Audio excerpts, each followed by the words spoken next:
जय हिंद मेरे प्यारे बच्चों, स्वागत है आप सभी का हमारे इस यूट्यूब चैनल पर। और आज हम क्लास 12 हेल्थ केयर महत्वपूर्ण प्रश्नों को करने वाले हैं। तो चैनल पर अंत तक बने रहे और जितना ज़्यादा हो सके वीडियो को लाइक सब्सक्राइब शेयर करें। और इसमें हम कुल 30 प्रश्नों को करेंगे, जिसमें से हमारा पहला प्रश्न कह रहा है कि डायलिसिस का प्रयोग किसके लिए किया जाता है। तो मेरे प्यारे बच्चों, डायलिसिस का प्रयोग गुर्दे के लिए किया जाता है। आप लोग इसे अच्छे से नोट कर लीजिएगा। साथ ही मेरे प्यारे बच्चों, प्रश्न संख्या जो 2 कह रहा है वो है BND का पूरा नाम क्या है। तो बोन बोन मैरो डेंसिटी होता है। आप लोग इसे नोट कर लीजिएगा। साथ ही BCG का टीका किस बीमारी में दिया जाता है, आप लोग इसको नोट कीजिएगा। तो BCG का टीका जो है मेरे प्यारे बच्चों, वो तापेदिक यानी टीबी से ग्रस्त रोगी को दिया जाता है। नेक्स्ट प्रश्न संख्या 3 कह रहा है कि किस शहर में पहली बार अपशिष्टों निष्कासन प्रणाली स्थापित की गई। यानी कि अपशिष्ट का निष्कासन का प्रणाली स्थापित किया था, तो वो था एथेंस नगर। आप लोग हमें कमेंट बॉक्स में जरूर लिखें कि एथेंस नगर कहाँ पड़ता है। प्रश्न संख्या 4 कह रहा है कि प्लास्टिक को पुनः चक्रित करना कठिन क्या है या फिर कठिन क्यों है। तो इसमें विभिन्न प्रकार के बहुलक रेजिन होते हैं, जिसके कारण प्लास्टिक को पुनः चक्रित करने में कठिनाइयाँ आती है या फिर नहीं होती है। प्रश्न संख्या 5 कह रहा है मेरे प्यारे बच्चों के खाद्य कंटेनरों में पुनः चक्रित कागज के उपयोग पर प्रतिबंध क्यों लगाया जाता है। तो ऐसा इसलिए लगाया जाता है क्योंकि यह संदूषण पैदा करता है, या फिर यह जो होता है वो भोजन को यानी कि खराब करता है, इसलिए इस पर प्रतिबंध लगाया जाता है। इसके अलावा भारत में स्वच्छ दिवस कब हैंड वॉश दिवस कब मनाया जाता है। तो 15 अक्टूबर को मनाया जाता है। और स्वच्छ भारत अभियान कब चलाया गया था, आप लोग हमें कमेंट में जरूर लिखें। नेक्स्ट प्रश्न संख्या 6 कह रहा है कि ठोस अपशिष्ट का जैविक पदार्थ विघटित हो जाएगा किसके कारण। सूक्ष्मजीवों की क्रिया के द्वारा विघटित हो जाती है। नेक्स्ट प्रश्न संख्या 7 कह रहा है मेरे प्यारे बच्चों कि किस अपशिष्ट को नगरपालिका ठोस अपशिष्ट MSW कहा जाता है। तो खाद्य अपशिष्ट, लकड़ी के टुकड़े, प्लास्टिक के डब्बे को नगरपालिका ठोस अपशिष्ट कहा जाता है। आप लोग इसे नोट कीजिएगा। वहीं 8 नंबर प्रश्न कह रहा है कि सैनिटरी सैंडफिल को विघटित करने के लिए कौन सी गैस उत्पन्न होती है। तो इसमें जो गैस उत्पन्न होती है वो कौन है मेरे प्यारे बच्चों। तो मीथेन गैस उत्पन्न होती है, CH4। 9 नंबर प्रश्न कह रहा है कि डिस्पोजेबल कचरे में शामिल है। तो डिस्पोजेबल कचरे में होता है हमारा ठोस, स्लेरी, तरल पदार्थ होता है। 3 नंबर प्रश्न कह रहा है कि एकीकृत अपशिष्ट संबंधों में कितने मुख्य घटक हैं। एकीकृत अपशिष्ट संबंधों में कितने मुख्य घटक है। तो 3 मुख्य घटक होते हैं। 11 नंबर प्रश्न कह रहा है कि किस पदार्थ को कई बार पुनः चक्रित किया जाता है। तो एल्यूमिनियम एक ऐसे पदार्थ है जिनको कई बार पुनः चक्रित किया जा सकता है। 12 नंबर प्रश्न क्या कह रहा है मेरे प्यारे बच्चों की ठोस अपशिष्ट को मुट्ठी में जलाने की प्रक्रिया कहलाती है। क्या कहलाती है? भस्मीकरण कहलाती है। भस्मीकरण ठोस अपशिष्ट जलाने की प्रक्रिया है। इसके अलावा अस्पतालीय विभाग में भस्मीकरण सबसे बेस्ट तरीका होता है खतरनाक अपशिष्टों को जलाने का। 13 नंबर प्रश्न कह रहा है कि 1 kg अल्कोहल से कितनी ऊर्जा प्राप्त होती है। तो 7 kg कैलोरी प्राप्त होती है। आप लोग इसे नोट कीजिएगा। साथ ही मेरे प्यारे बच्चों, vitamin A, vitamin B, vitamin C और विटामिन डी, इन सभी से होने वाले बीमारियों के बारे में आप लोग को आना चाहिए। और मानव शरीर में कितने प्रतिशत भाग जल पाए जाते हैं। तो 60% भाग जो हमारा शरीर है वो जल पाए जाते हैं। 14 नंबर प्रश्न कह रहा है कि हमारे भोजन में किसकी मात्रा सबसे कम होनी चाहिए। तो वसा की मात्रा सबसे कम होनी चाहिए, यानी तेलयुक्त पदार्थ हमें कम अपने आहार में लेना चाहिए। इसके अलावा मेरे प्यारे बच्चों, भारत में पल्स पोलियो की शुरुआत कब की गई। तो 1995 में की गई थी।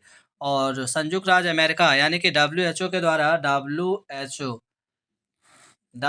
द्वारा भारत को पोलियो मुक्त कब किया गया। तो 2012 ईस्वी में किया गया था। चैनल पर बने रहे और जितना ज़्यादा हो सके वीडियो को लाइक सब्सक्राइब शेयर करते जाए। 50 नंबर प्रश्न कह रहा है कि बच्चों की शारीरिक वृद्धि के लिए किस पोषक तत्व की जरूरत होती है। तो प्रोटीन की होती है। प्रोटीन युक्त पदार्थ के सेवन करने से बच्चों की शारीरिक वृद्धि के साथ साथ उसका शारीरिक विकास भी होता है। नेक्स्ट 16 नंबर प्रश्न कह रहा है कि बालिका एवं वैवाहिक महिलाओं में किस पोषक तत्व की कमी होती है। लौह तत्व की कमी होती है, यानी कि रक्त की कमी होती है। 17 नंबर प्रश्न कह रहा है कि एक सामान्य व्यक्ति को प्रतिदिन कितनी मात्रा में जल पीना चाहिए। तो 8 से 10 गिलास एक सामान्य व्यक्ति को प्रतिदिन जल पीनी चाहिए। वहीं 18 नंबर प्रश्न कह रहा है कि कठोर परिश्रम करने वाले पुरुष की दैनिक ऊर्जा आवश्यकता होती है। तो कितनी होती है? 3600 kg कैलोरी होती है। ये भी एक इम्पोर्टेंट पॉइंट है। वहीं फिजियोथेरेपी क्या है, तो आप लोग को बता देना चाहते हैं। फिजियोथेरेपी मेरे प्यारे बच्चों, जब हम किसी कार्य को करते हैं तो हमारे शरीर में असहनीय ऐंठन या फिर दर्द होता है, और यह दर्द हमारे यानी ये शरीर से को बर्दाश्त नहीं कर पाते हैं। ऐसी परिस्थिति में हम डॉक्टर की सलाह लेते हैं और जिसको हम थेरेपिस्ट कहते हैं, इसे ही हम क्या कहते हैं, फिजियोथेरेपी कहते हैं। वहीं 19 नंबर प्रश्न का है कि एक साधारण कार्य करने वाले पुरुष महिला की दैनिक ऊर्जा आवश्यकता होती है, कितनी होती है, तो 1900 केजी कैलोरी होती है। वहीं नेक्स्ट प्रश्न कह रहा है कि किसी व्यक्ति के संतुलित आहार में पोषक तत्वों की मात्रा निर्भर करती है, तो किस पर करती है, आयु, लिंग एवं शारीरिक आवश्यकता पर निर्भर करती है। 21 नंबर प्रश्न कह रहा है कि हमारे भोजन में कितना प्रतिशत भाग वसा से प्राप्त करने चाहिए, तो हमें भोजन के रूप में 20 से 30% भाग वसा से प्राप्त करने चाहिए।